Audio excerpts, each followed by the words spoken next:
No dia 9 de janeiro de 2024, a minha vida virou do avesso. E até hoje, toda vez que conto o que aconteceu com meu filho, sinto como se estivesse revivendo aquele dia em câmera lenta, cena por cena. Meu nome é Grace. Sou mãe do Elijah, um menino de 12 anos que era doce, cheio de vida e dono de um sorriso que iluminava qualquer lugar.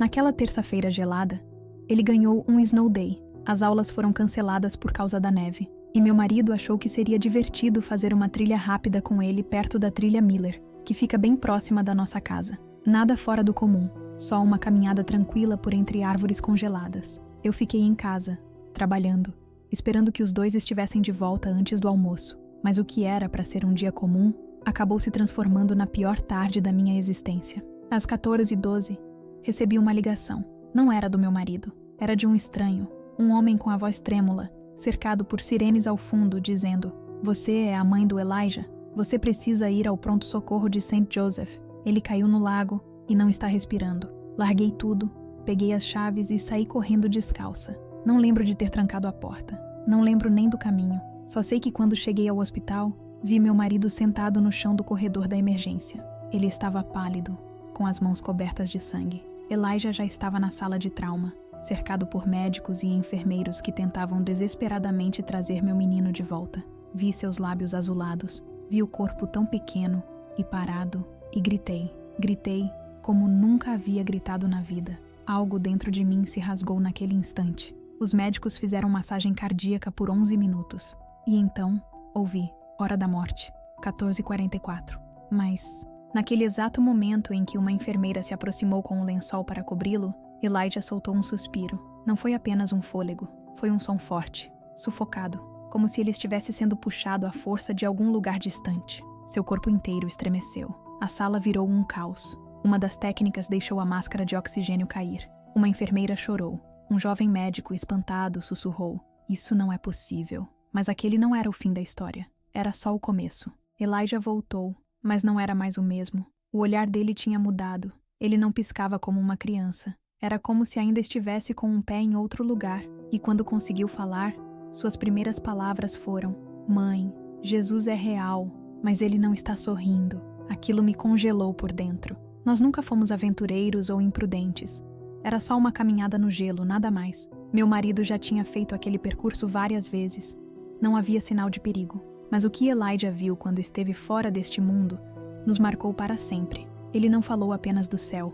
Ele falou de algo mais sombrio, de uma parte da eternidade que a maioria das pessoas prefere fingir que não existe. Depois daquele dia, minha forma de orar mudou, minha fé mudou, meu jeito de ser mãe mudou, porque meu filho, o mesmo menino que ficou morto por 11 minutos, voltou com um recado que parecia vindo direto do coração de Deus. E se você chegou até aqui, talvez seja porque você também precisava ouvir isso. Porque às vezes, as mensagens mais difíceis são as que mais despertam a gente. A trilha era conhecida. Daniel já tinha caminhado por ali dezenas de vezes na infância. A ideia era simples: deixar o Elijah respirar um pouco de ar puro, brincar com a neve, talvez comer uns sanduíches de pasta de amendoim sentados naquele banco perto do lago. Nada fora do comum. Nada que indicasse o que viria. Mas havia um ponto do gelo que estava fraco, coberto por uma fina camada de neve fofa, o suficiente para esconder as rachaduras. Daniel chegou a avisar Elijah para não se aproximar demais, mas criança é criança. Ele viu pegadas de coelho perto da beirada e foi conferir. Bastou um passo a mais. O gelo cedeu com um estalo seco, como se o chão tivesse sido partido ao meio. Segundo o Daniel me contou depois, tudo pareceu entrar em câmera lenta.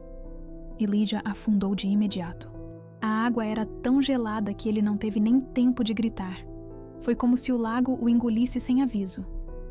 Daniel pulou atrás dele sem pensar, mas disse que a água era como navalhas cortando a pele. Suas pernas travaram. O frio tirou dele o controle, a força, o ar. Ele mergulhava repetidas vezes, chamando o nome do nosso filho desesperadamente, até que outro trilheiro viu o que estava acontecendo e ligou para os bombeiros. A equipe de resgate chegou 12 minutos depois. Quando tiraram Elijah da água, ele já não respirava. A pele estava cinzenta, as pupilas, imóveis, Um dos socorristas sussurrou: "Acho que ele não volta." Mas mesmo assim, não desistiram. Tentaram porque Daniel implorava como um homem tomado pelo desespero. Ele gritava sem parar: "Por favor, Deus, por favor, não meu filho." E quando já não aguentava mais, caiu de joelhos na neve, tremendo, chorando, gritando o nome do Elijah para o vento. E então, no momento em que estavam colocando o corpo na ambulância, os dedos do Elijah se moveram. No início, acharam que fosse apenas um espasmo, mas logo depois, o peito dele se ergueu. E foi ali que começou o que muitos chamariam de milagre, ou talvez o início de algo ainda mais misterioso. Horas antes disso tudo acontecer, enquanto Elijah amarrava as botas no corredor e eu terminava de separar os lanches, ele me fez uma pergunta estranha. Levantou a cabeça e disse: "Mãe, você acha que Jesus fica bravo quando as pessoas param de ouvir ele?" Fiquei surpresa. Respondi que não, que Jesus entende, que ele perdoa. Ele balançou a cabeça pensativo e falou baixinho: "Acho que ele está perdendo a paciência." Na hora dei uma risada. Achei que fosse alguma coisa que ele tinha ouvido na escola dominical, ou talvez em algum vídeo na internet. Elijah sempre foi assim, sensível, curioso, cheio de perguntas profundas para a idade, mas confesso que não levei a sério. Aquelas foram as últimas palavras dele antes da tragédia. Palavras que hoje ecoam dentro de mim com um peso que jamais imaginei carregar. Tem uma frase que o Elijah me disse antes de perder os sentidos, e que até hoje ecoa dentro de mim. Depois de tudo, quando finalmente voltou a si, ele agarrou meu pulso com uma força que não fazia sentido para um corpo tão pequeno. Os olhos estavam arregalados, intensos, como se queimassem por dentro. A voz saiu rouca, quase sem ar, mas firme. "Ele é real, mãe. Tão real. E não é como dizem por aí. Ele não é fraco. Ele não está cego." Tentei entender, mas antes que eu dissesse qualquer coisa, Elijah sussurrou: "Jesus disse que muitos oram, mas não de verdade. Cantam, mas não ouvem. Chamam ele de Senhor, mas ignoram a sua voz." E então ele começou a chorar. Mas não era medo, era tristeza, uma tristeza profunda. Ele dizia: "Eles não sabem, eles acham que ainda tem tempo." Naquela noite, deixei que dormisse ao meu lado. Ele se revirava no sono, murmurando palavras que eu não conseguia decifrar, mas uma delas se repetia, clara, firme. Fogo. Várias vezes. Era como se estivesse preso em outro lugar, mesmo com os olhos fechados. Quando os médicos nos contaram que ele ficou sem pulso por 11 minutos, minha primeira reação foi pura incredulidade. Como é possível ele estar vivo? A segunda foi ainda mais dolorosa. O que foi que ele viu? A expressão dele ao acordar não era de alívio, nem de medo.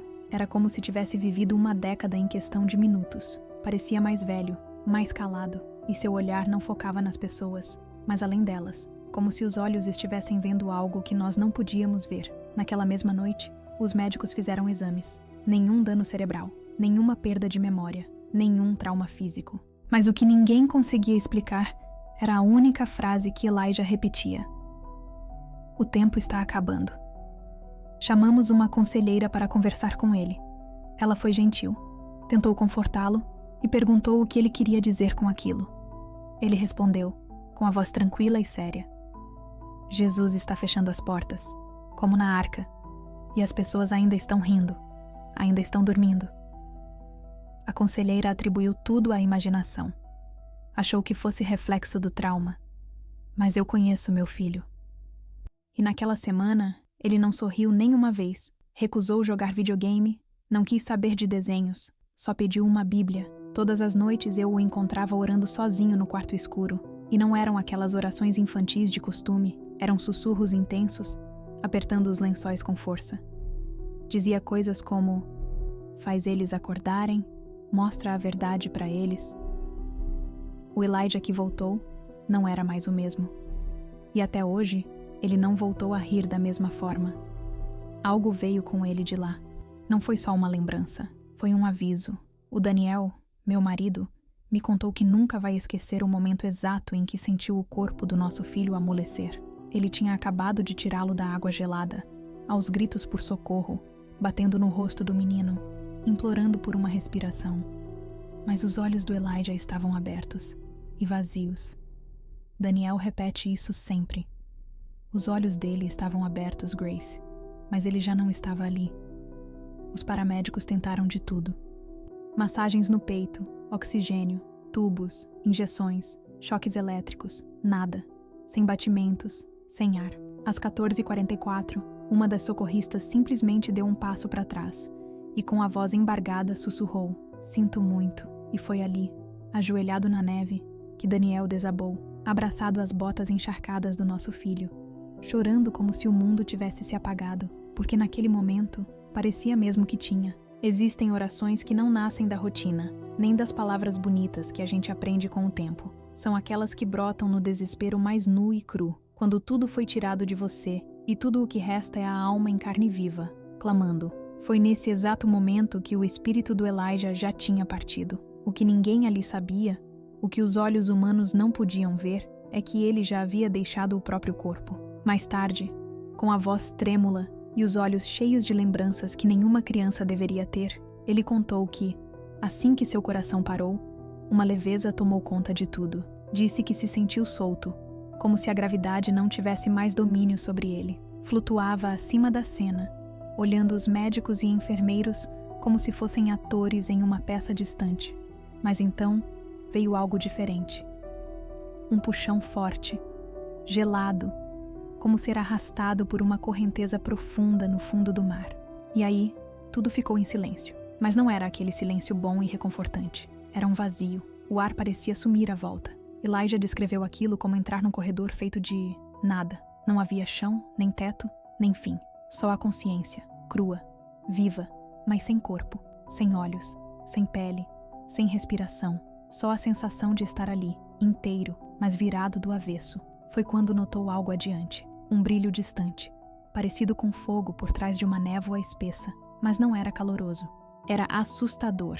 E quanto mais se aproximava, mais sentia. Cada mentira que já contou, cada palavra dura, cada vez que ignorou aquela voz interior. Tudo ganhava forma, como se os erros ecoassem pelas paredes invisíveis ao redor. Elijah disse que parecia estar sendo examinado, não punido, mas nada, absolutamente nada, podia ser escondido. No fim daquele caminho, apareceu uma presença. Não era Jesus, ainda não, era um anjo, mas não desses com o rostinho sereno de livro infantil. Elijah descreveu como uma criatura imensa, feita de luz e chamas. Tinha asas que não batiam, mas ondulavam como correntes elétricas no ar. E não falava com voz, falava direto na mente. A mensagem foi clara. Você ainda não pertence a este lugar, mas precisa ir mais fundo, precisa ver o que eles não acreditam. E então, o chão se abriu sob ele, mas não foi uma queda para baixo. Foi uma queda para além. O lugar onde ele foi parar era como um deserto, mas não havia areia, nem sol, nem vento, nem tempo. O ar era seco, com gosto de metal e cinza. Ele não andava, apenas estava ali, pairando num vazio árido e morto, onde ninguém dizia uma só palavra. Mesmo assim, Elijah sentia, sabia, que não estava sozinho. Havia milhões de almas ali, não corpos, consciências, presenças silenciosas, presas em um lugar sem nome. E foi nesse cenário sem cor, sem som, sem fim, que meu filho começou a entender que a morte não é o que a gente imagina. E que há muito mais em jogo do que o que vemos aqui, vivendo no piloto automático. Porque o que ele trouxe de volta não foi só um relato. Foi um aviso. Alguns choravam, outros gritavam, mas a maioria simplesmente permanecia em silêncio. E segundo Elijah, esse silêncio era pior do que os gritos. Ali estavam almas que achavam que eram boas o suficiente, mas nunca realmente conheceram aquele a quem diziam seguir. Ele contou que via rostos surgindo e sumindo no escuro. Homens, mulheres, adolescentes, todos congelados em arrependimento. Uma mulher chegou a estender a mão para ele, com o rosto contorcido de dor. Mas antes que dissesse algo, um vento de fogo atravessou o espaço e a desfez como fumaça. Pedi que ele parasse de contar. Parte de mim não queria ouvir, mas ele insistiu. Disse: "Mãe, não era o inferno, mas era perto, um lugar de espera, onde ficam os que acham que não precisam ouvir enquanto ainda tem tempo." E então, Jesus veio. Não entrou andando. Não houve anúncio. Elijah disse que todo o ambiente ao redor se transformou antes da sua chegada. O silêncio se rompeu como um lençol rasgado no meio. A luz invadiu a escuridão como um trovão dourado cortando o vazio. E de dentro daquele clarão, uma voz falou. Não era brava, Não era suave. Era como se todas as verdades que alguém já soube fossem ditas de uma vez só. Venha, disse a voz. Você precisa ver porque eu choro. Elijah descreveu Jesus como uma luz viva, como se respirasse. Tinha forma, mas não era carne. Era feito de fogo, envolto em paz. E quando Jesus o olhou, Elijah desabou em lágrimas. Mãe, eu não consegui olhar nos olhos dele, ele me disse. Aqueles olhos carregavam todas as orações partidas, cada momento em que alguém desistiu de ter esperança. E ainda assim, ele os amava. Jesus se aproximou dele, não com as mãos, mas com a presença, e lhe mostrou a igreja. Não um prédio, não um culto de domingo, mas corações. E o que Elijah viu, partiu algo dentro dele. Viu igrejas cheias de gente cantando, mas com o coração vazio. Viu orações sendo feitas sem fé. Viu crianças, como ele, escolhendo a escuridão, acreditando que ainda teriam tempo para mudar depois. E então, Jesus falou algo que gelou a alma do meu filho. Diga a eles, eu não sou o que pensam, eu sou santo e estou voltando. E eles não estão prontos. Num piscar de olhos, Elijah foi puxado de volta. Atravessou o fogo, o silêncio, a água e voltou para o corpo. Há uma coisa que ele me disse e que até hoje me tira o sono. Com os olhos baixos e a voz embargada, ele sussurrou: Mãe, Jesus não sorriu para mim. Aquilo me abalou profundamente. Sempre imaginei Jesus com os braços abertos, o olhar cheio de ternura, o príncipe da paz. Mas Elijah disse que, ao vê-lo pela primeira vez, não viu raiva. Viu dor. Uma dor profunda. Um coração partido. Tentou descrever, mas as palavras pareciam falhar.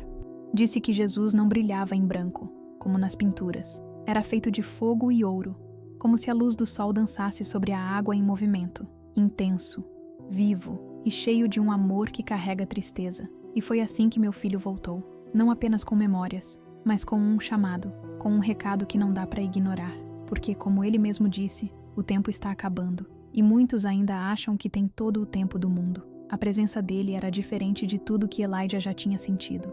A veste que Jesus usava não era feita de tecido, mas de algo vivo. Uma pureza tão intensa que parecia responder até aos pensamentos. E os olhos? Elijah disse que era como se carregassem a eternidade. Quando Jesus olhou para ele, tudo o que Elijah era ficou exposto. Até coisas que ele mesmo nem sabia que existiam dentro de si. E não foi um olhar de julgamento, mas um que mostrava a verdade de um jeito que queimava e curava ao mesmo tempo. Jesus não falou logo de início, apenas olhou, e naquele silêncio, Elijah sentiu o peso do desprezo que tantos têm por ele, a dor dos que usam seu nome sem nunca terem realmente conhecido quem ele é. Sentiu a tristeza por cada oração dita por obrigação, sem amor, sem entrega. Foi então que Jesus falou, não com palavras, mas com a essência dele. Disse, você está aqui porque eles não escutariam, a não ser se viesse de uma criança. Elijah caiu de joelhos, chorando, e respondeu, eu não quero voltar. Mas Jesus disse, você precisa. Você viu o que muitos se recusam a crer. Agora, fale. E foi aí que começaram as visões. Jesus estendeu a mão, não para tocar, mas para revelar. E num instante, Elijah viu o mundo espiritual se abrir diante de seus olhos como camadas de véus transparentes. Realidades sobrepostas, todas conectadas à vida aqui na Terra. E então veio a mensagem. Não era um sermão, nem palavras suaves. Era um alerta.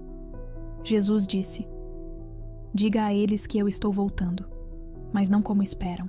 Diga que muitos que acham que estão salvos, não estão. Diga que os portões são estreitos e o tempo é curto.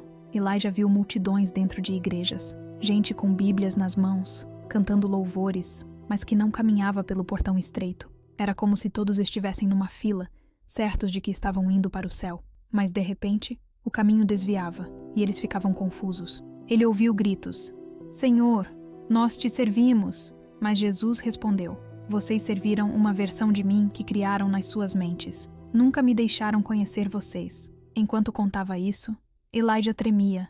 Me disse, eles não estão prontos, mãe. Eles acham que acreditar é suficiente. Mas Jesus havia deixado claro, só há um caminho, conhecê-lo, de verdade. e depois sussurrou: ele chora por eles. Elijah hesitou muito antes de contar a última parte. Pediu que eu nunca revelasse, mas dias depois, disse que não podia esconder, porque Jesus disse que a verdade precisa ser dita. O que ele mostrou a Elijah foi um vislumbre do destino da alma que morre sem conhecê-lo. Jesus não chamou de inferno, mas Elijah disse que era um lugar sem Deus. A luz ali era cinza, nem escura nem clara, só ausência. Ausência de amor, de alegria, de esperança. Ele disse que podia sentir o peso do arrependimento sobre as almas presas naquele lugar.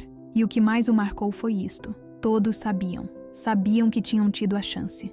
Lembravam de cada momento que ignoraram, cada vez que disseram não agora para Deus, mas agora não havia mais volta. O que Elijah viu naquele lugar é difícil até de repetir. Disse que viu um homem gritando em silêncio, os olhos arregalados, preso em um espaço onde o tempo simplesmente não existia. Viu uma menina adolescente chorando pela mãe, mas da boca não saía som algum, só uma dor muda, profunda. E nesse momento, Jesus sussurrou para ele: é por isso que você precisa falar. Eles não podem chegar aqui. Elijah me contou que nenhuma alma naquele lugar odiava a Deus. O que havia ali era arrependimento. Um arrependimento esmagador.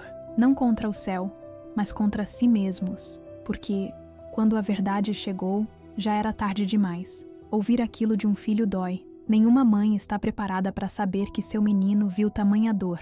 Mas quando comecei a chorar, Elijah segurou minha mão com firmeza e disse: se eles não ouvirem isso agora, vão sentir depois. E eu não quero que ninguém sinta isso. Mas entre tudo o que ele presenciou, teve algo que me quebrou por dentro. O que Jesus mostrou sobre a igreja adormecida. Não era um templo físico, era uma visão de cristãos cujo brilho havia se apagado. Elijah explicou que essas pessoas ainda frequentavam cultos, cantavam, postavam versículos, mas já não escutavam mais. A fé havia virado apenas um item da agenda. Disse que viu gente mexendo no celular enquanto o louvor acontecia. Pastores mais preocupados com aplausos do que com obediência. Irmãos debatendo doutrinas enquanto os perdidos saíam pela porta, sem que ninguém percebesse. E então, Jesus falou com tristeza: eles falam meu nome, mas o coração deles está longe de mim. Elijah contou que, ao mostrar essa cena, Jesus desviou o olhar. Não com raiva, com dor. Ele mostrou como a distração tomou o lugar da devoção, como tantos já nem reconhecem mais sua voz. Elijah chorava enquanto me contava isso. Disse: mãe, Jesus me contou que bate no coração deles todos os dias, mas a resposta sempre é a mesma: agora não, Senhor, estou ocupado. E depois completou, num tom que ainda escuto na minha mente: ele não vai continuar batendo para sempre. Essa frase ficou marcada em mim. Elijah só tinha 12 anos. Não tinha como inventar uma dor assim. Era real, crua, vinda de um lugar que ultrapassa o entendimento. E eu acredito nele, porque desde aquele dia, meu filho nunca mais foi o mesmo. Ele não disse essas coisas com leveza. Falava com lágrimas correndo pelo rosto. Aquele tipo de tristeza que só quem viu o eterno de perto pode sentir. Me disse com a voz baixa: mãe, os portões do céu não estão mais escancarados. Eles estão se fechando aos poucos. Quando perguntei o que aquilo queria dizer, Elijah explicou o que Jesus mostrou, e é aí que a história continua. Elijah teve uma visão que só de ouvir fez meu coração gelar. Ele disse que viu os portões do céu, não como os de ouro que costumamos imaginar, mas feitos de luz e justiça. E esses portões não estavam escancarados, estavam se estreitando. Segundo ele, muita gente acredita que vai simplesmente entrar, como se fosse garantido.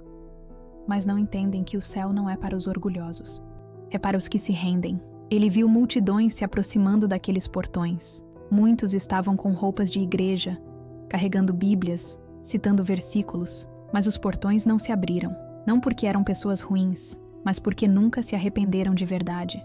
Sabiam as palavras, mas nunca viveram o que diziam crer. Jesus, então, apareceu ao lado dos portões e não os expulsava. Ele chorava por eles, porque nunca tinham sido ensinados o que é realmente conhecer a Ele. Elijah me disse que o céu não é para quem acredita em Jesus como uma ideia distante. É para quem se deixa ser transformado por Ele. E os portões estão se fechando, porque o tempo da graça está quase no fim. Jesus mostrou a ele que estamos nos últimos momentos de misericórdia, e o inimigo sabe disso.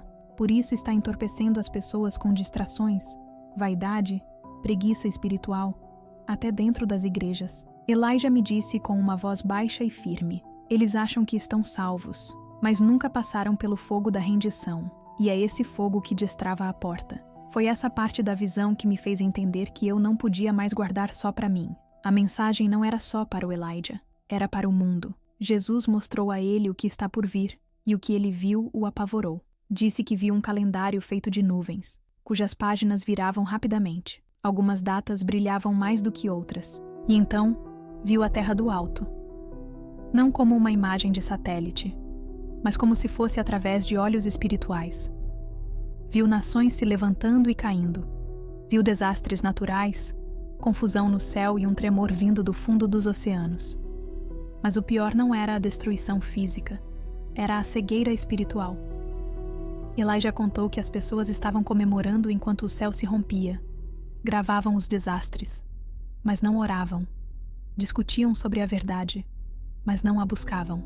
O mundo estava viciado em ruído, em rolar telas, brigar por opinião, viver em falsa paz. E enquanto a terra tremia, ninguém olhava para cima. Jesus sussurrou a ele: eles só vão clamar quando for tarde demais. Diga a eles, não esperem. Elijah viu igrejas se transformando em centros de entretenimento, crianças crescendo sem nunca ouvir sobre o poder do arrependimento, famílias trocando adoração por apresentações, e uma sociedade onde a luz era chamada de trevas, e as trevas eram aplaudidas como virtude. Mas ele também viu uma coisa que acendeu esperança, um pequeno remanescente, espalhado pelos 4 cantos do mundo, pessoas que ainda ouviam, que ainda viviam em santidade, que ainda oravam em segredo, que obedeciam sem buscar aplauso. E Jesus estava com eles. Elijah chamou de os guardiões, aqueles que ainda seguram as trevas, impedindo que tomem conta de tudo. Mas ele disse que esses guardiões estão ficando cansados e precisam de ajuda. Foi aí que ele ouviu: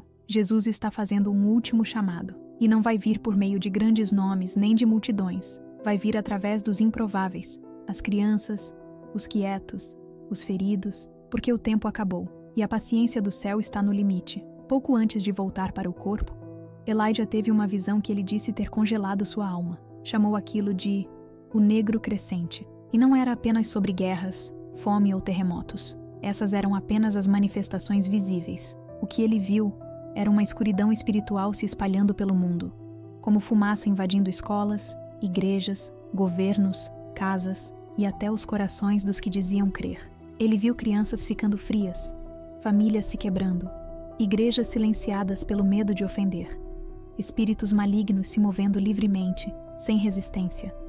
As pessoas tinham parado de lutar. Acreditavam que tudo era psicológico, emocional e não espiritual. E essa escuridão não era confusa.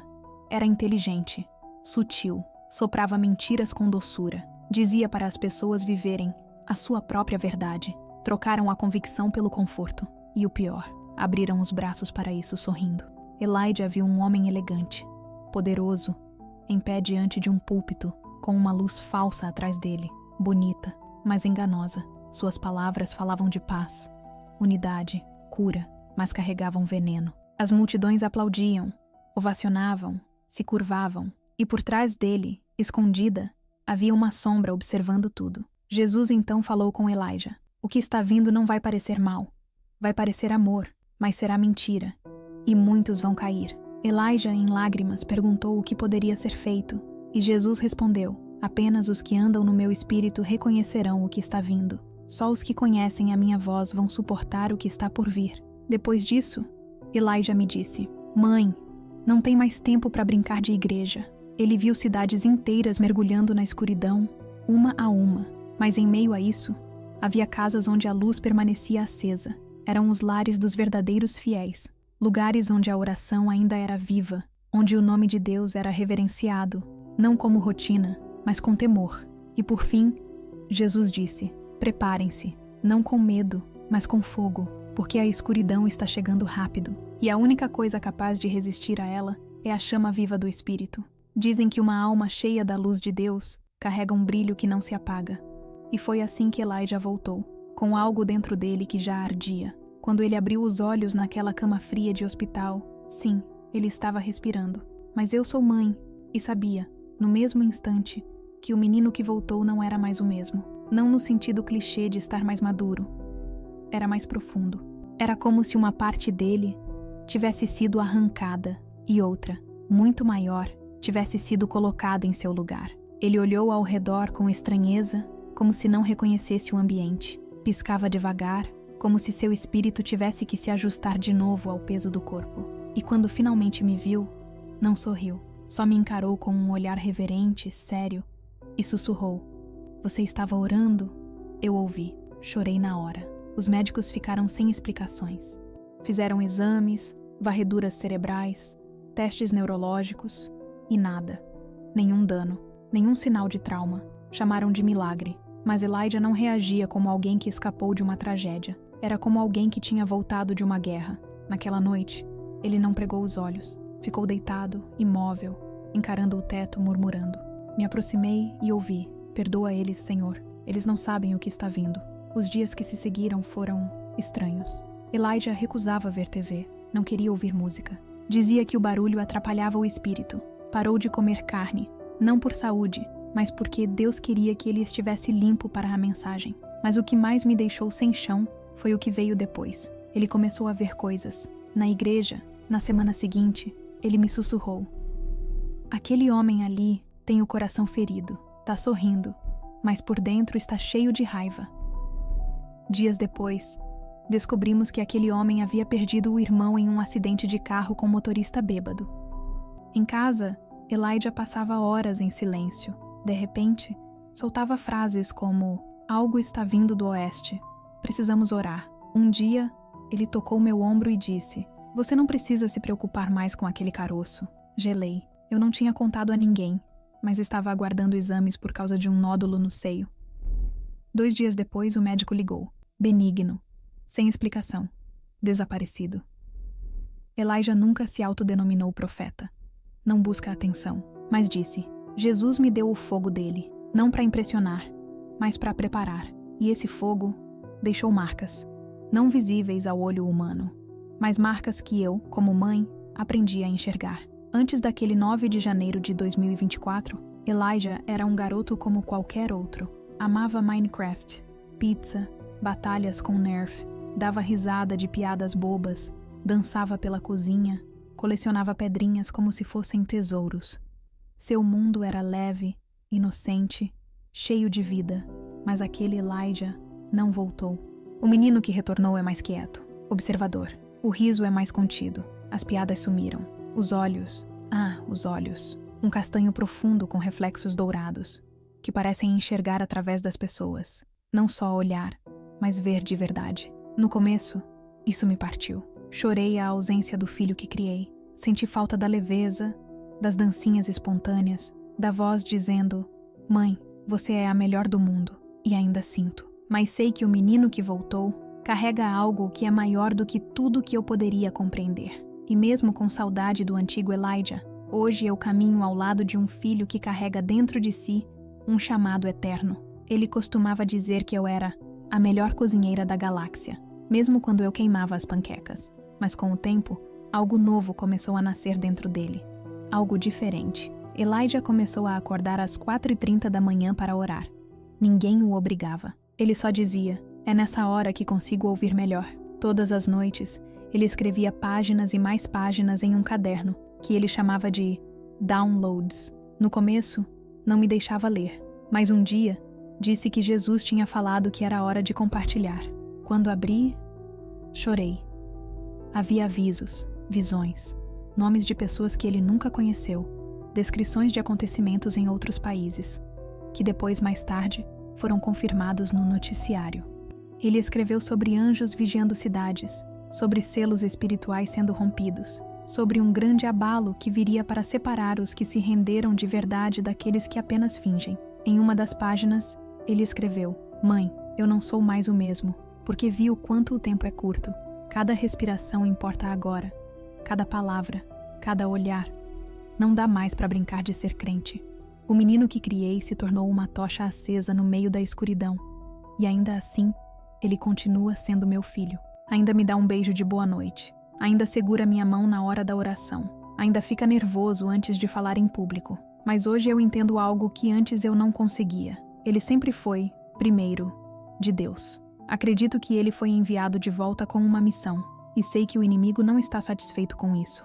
Mas sei, com toda a certeza, que o céu está com ele, porque seja lá o que Elijah viu além daquele lago congelado, despertou algo que este mundo está precisando com urgência. E isso é só o começo. Se você chegou até aqui, quero falar com você, não como alguém que viveu algo sobrenatural, mas como uma mãe que viu seu filho morrer, que segurou sua mão gelada enquanto as máquinas apitavam e as enfermeiras cochichavam atrás das cortinas.